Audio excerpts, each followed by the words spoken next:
After the completion of the module, you will be able to describe TCAP functionality, understand TCAP message format, explain various TCAP transaction and component messages, describe TCAP procedures.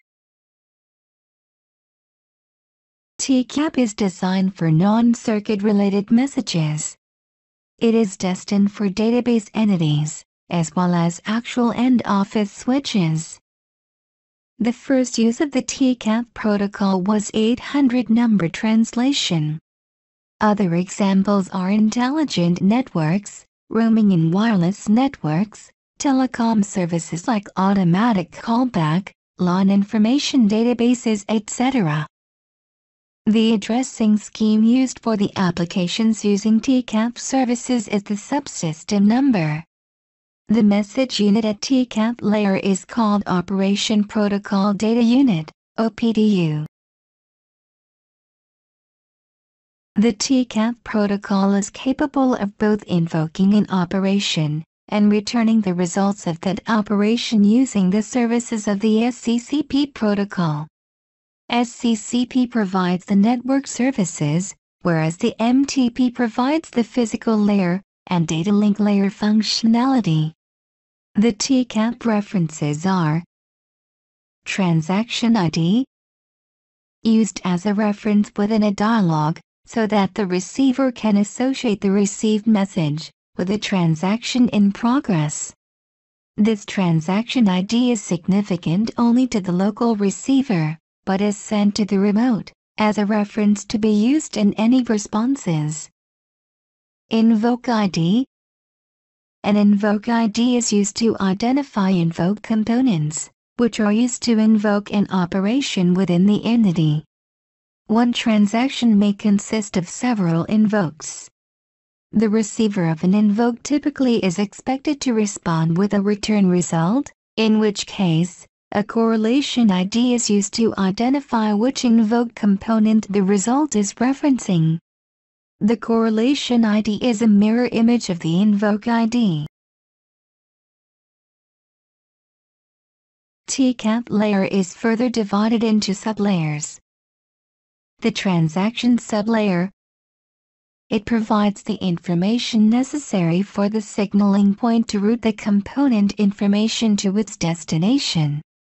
Included in the transaction portion is the transaction ID, which is used as a reference for tracking all TCAP messages. The component sublayer gets its information from the Operation Protocol Data Unit, OPDU, received from the application. The OPDU contains the primitives and parameters necessary to invoke an operation or request services from another entity, such as a database query. Invoke components, sent to start an operation, are identified by invoke ID.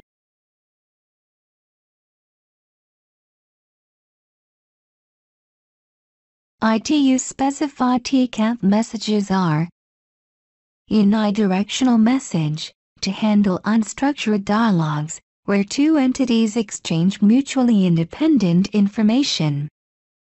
For handling structured dialogues, a virtual connection is started, continued, information is exchanged, and identified through reference IDs like transaction ID and invoke ID. Lastly, virtual connection is ended. Begin message start structured dialogue. It can carry multiple components. Optional continue message continues the structured dialogue. End message ends the structured dialogue. In case of error situation, abort message aborts the structured dialogue. If the TCAP user initiates the abort, it is marked as UAbort, and if other entity initiates the abort, it is marked as PAbort. Decision of establishing structured or unstructured dialogue is done by TCAP user, which can be intelligent network services, MAP services for SMS handling, mobile user information exchange, etc. Maximum length of TCAP component is 240 octets. ITU specified TCAP components are: invoke component requests and operation. The OPDU contains the necessary primitives and parameters required for the operation. Return result last carries the final response of the operation. Return result not last carries non-final, intermediary responses of the operation. Most operations yield information that adjusts within one component, and, if the information is longer, it is segmented and carried in one or more return result not last components, and one return result last component. Error scenarios are: an invalid operation invoked, which is rejected by peer entities by sending reject component. In case processing of operation was unsuccessful, return error component is sent mentioning the error cause. One TCAP transaction can carry multiple components of different types. Peer entities match the operations by using the invoke ID, which is unique per invoke operation request and response. TCAP messages are in tag, length, content format. It follows abstract syntax notation, ASN.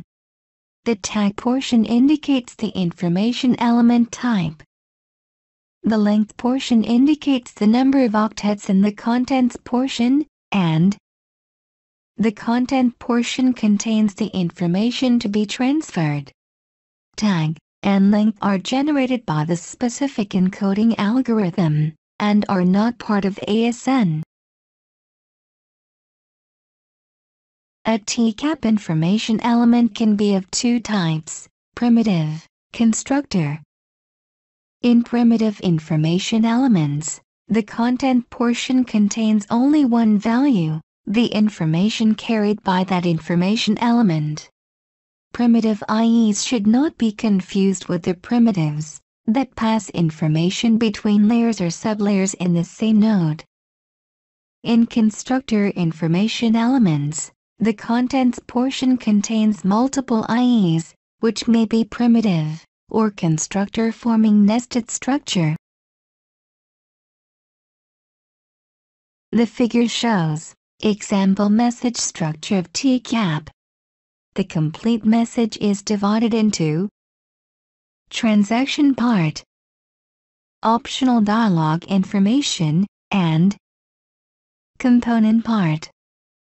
In the transaction portion, tag is the message type, length is total message length. Content part consists of information elements, originating transaction ID, and destination transaction ID, which are primitive information elements. Component portion consists of one or multiple components. These are constructor information elements, where nested information is personed. Each component is tagged as per the component type, and its content is the OPDU, information related to operation, identifiers, primitives and parameters.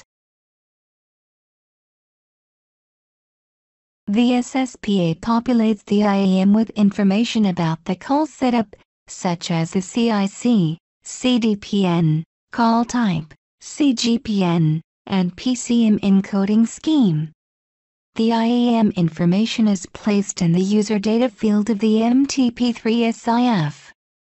The MTP3 information is populated based on the SS7 network information that is associated with the selected trunk group. The IAM is then transmitted onto a signaling link toward the destination identified in the message by the DPC. SSPA starts timer T7, which is known as the network protection timer, or the awaiting ACM timer, to ensure that an ACM is received in response to the IAM. When SSPB receives the MTP3 message, it recognizes it as an ISUP message by the SIO service indicator bit. Then the message is passed to ISUP for processing, during which it extracts the message information. The CDPN and calling party category fields provide key pieces of information from the IAM for SSPB to complete number translations for this call. Ringing is now applied to the terminating set. ACM message is sent to the originating exchange to apply ring back to the originating set. Answer timing is usually applied at the originating switch to limit the amount of time an originator waits for answer. When the terminating subscriber goes off hook, an ANM is sent back to the originator to indicate that an answer has occurred. By this point, the voice path should be cut through in the forward direction to allow the conversation to take place. The call is now in the active, or talking, state. This is often a point of interest for billing procedures that require capturing the time at which a call conversation begins. For an ordinary call, no further signaling messages are exchanged for the duration of the conversation. When either of the parties goes on hook, it initiates signaling for the release of the call. The originator at SSPA goes on hook. SSPA recognizes the signal to disconnect the call, and sends a release message, REL, to SSPB. SSPB responds by sending a release complete message, RLC, as an acknowledgement. The trunk member is freed, and placed back into its idle queue to be used for another call. To summarize, TCAP is designed for non-circuit related messages. It is destined for database entities, as well as actual end office switches. It provides a means for the reliable transfer of information from one application at a switch location to another application within another network entity. The first use of the TCAP protocol was 800 number translation. Other examples are intelligent networks, roaming in wireless networks, telecom services like automatic callback, LAN information databases, etc. ITU and ANSI provide separate TCAP specifications. In this module, we have followed the ITU specified TCAP procedures.